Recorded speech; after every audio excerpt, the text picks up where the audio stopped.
Hi everybody, welcome to another episode of Single and Married with Ezzy. I am so excited to have you join me today, and I know that we are going to have a great time. My name is Ezzy Odimoko. I'm a mom and a pastor's wife and an author, and I absolutely enjoy talking about relationships. Today, I want to share my two books with you. If you're not aware, I have written Relationship Smart, Love, Courtship, and Marriage for Every Woman. This is an awesome book. Great for those starting out in relationships or new to marriage, okay? In it, I share some of the steps when I got married, early in marriage, and how I was able to navigate the world of marriage and get on my way to being successful. So it's a great book. It is available on Amazon and really everywhere fine books are sold. You can also, I also have my second book, Brighter Days, that I launched recently, July of this year.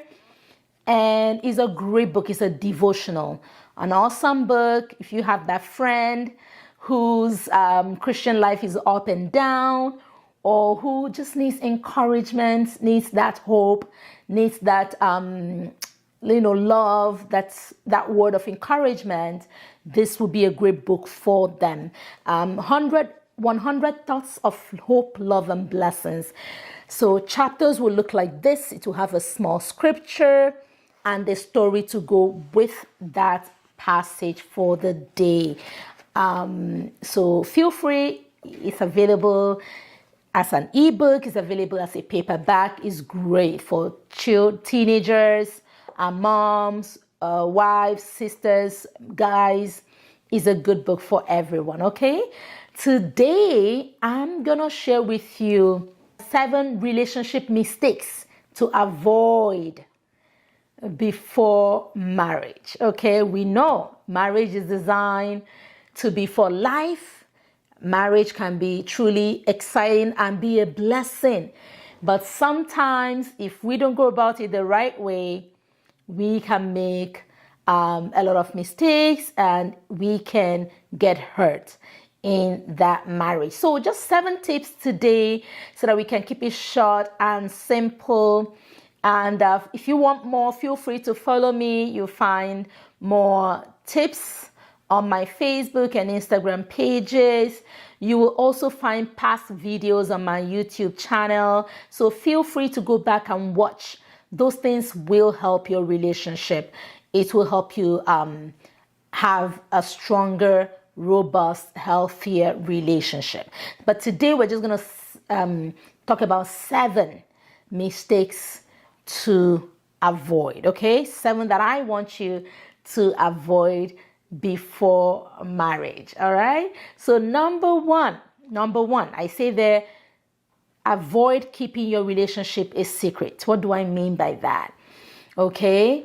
Secrecy is not the best when it comes to relationships.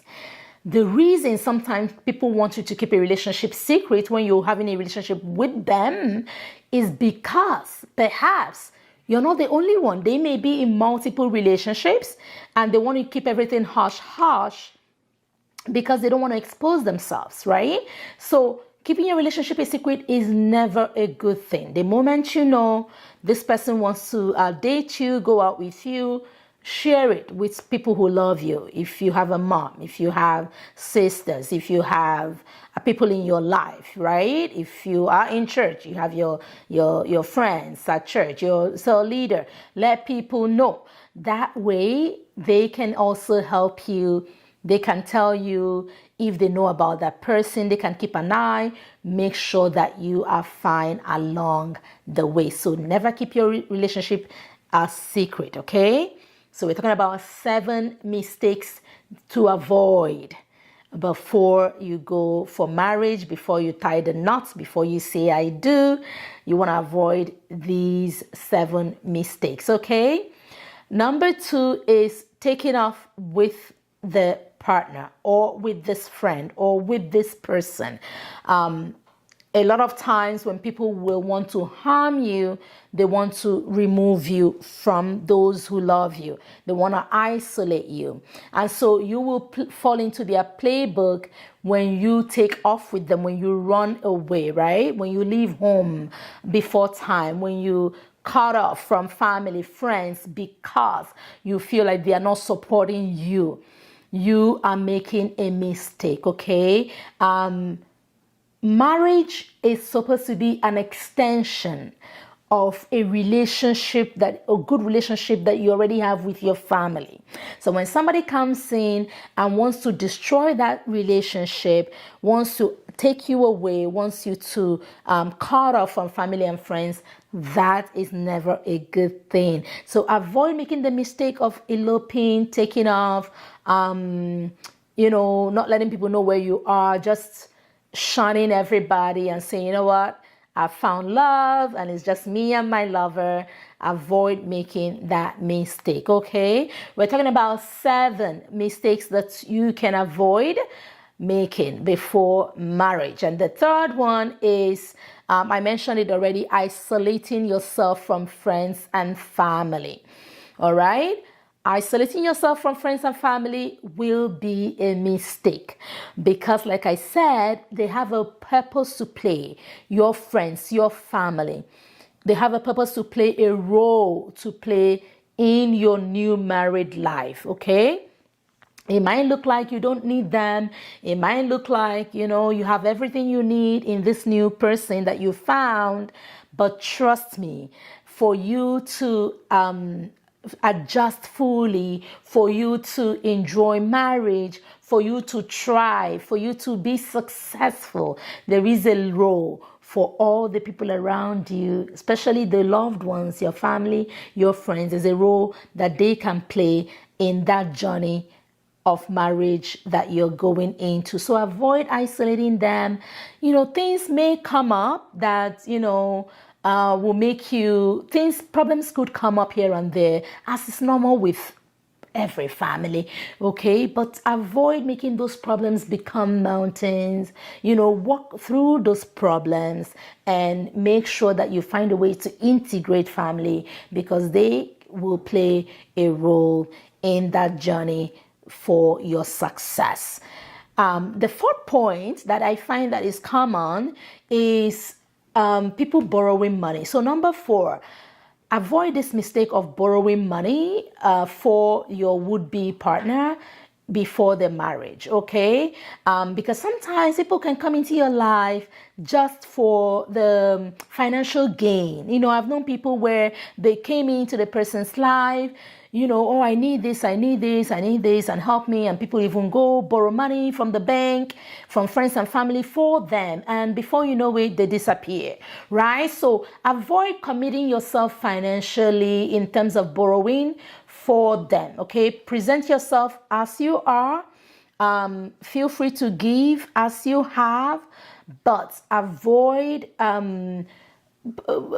borrowing money just to please or to fill a need or a want or a lifestyle in the hope that this person will marry you, because a lot of times it does not work that way, and that will be a mistake. Number 5, avoid leaving home in conflict. Okay, so I've kind of mentioned this a little bit when I talked about isolating.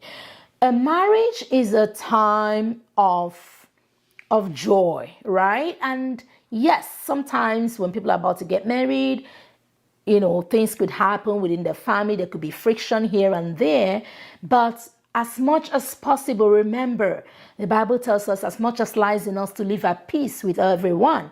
So try not to leave your family in a bad way. Try not to live amidst conflict. All right. If there's a problem, make sure you try to resolve it before, because remember, there's a cushion, there's a support that they can provide. They have a role. There's a role that they can play in your marriage as you stabilize and as you form that new home. So avoid situations where you're not talking with the person, with your family, where you're fighting with your family, where there's all kinds of problems, because that would just intensify as you go on. And number 6, avoid telling yourself lies, telling lies to cover up for that person. If something is not right, don't cover it. Don't make excuses, right? And say, it's not really just how it happened. This is what happened. If a problem comes up or an issue comes up about this person that you want to marry, confront it. Get out to the bottom of it. Investigate it. Ask questions, all right? You will be glad you did, whichever decision you end up making. If you choose to marry, you'll be glad that you knew certain things beforehand. If you choose to walk away, you'll be glad as well, okay? So don't shy away or make excuses or tell lies for that person. And then number 7, avoid making finances joint before marriage, okay? So marriage comes with commitment, but before that time, there's really very little commitment that you have, right? From that, so when people go into making joint financial decisions, or even making sizable or significant investment decisions together, it could be problematic if it ends up the relationship ends up not working, or it ends up not going according to plan, right? Then you have all these things you have to undo, you have to sell, you have to break up, you have to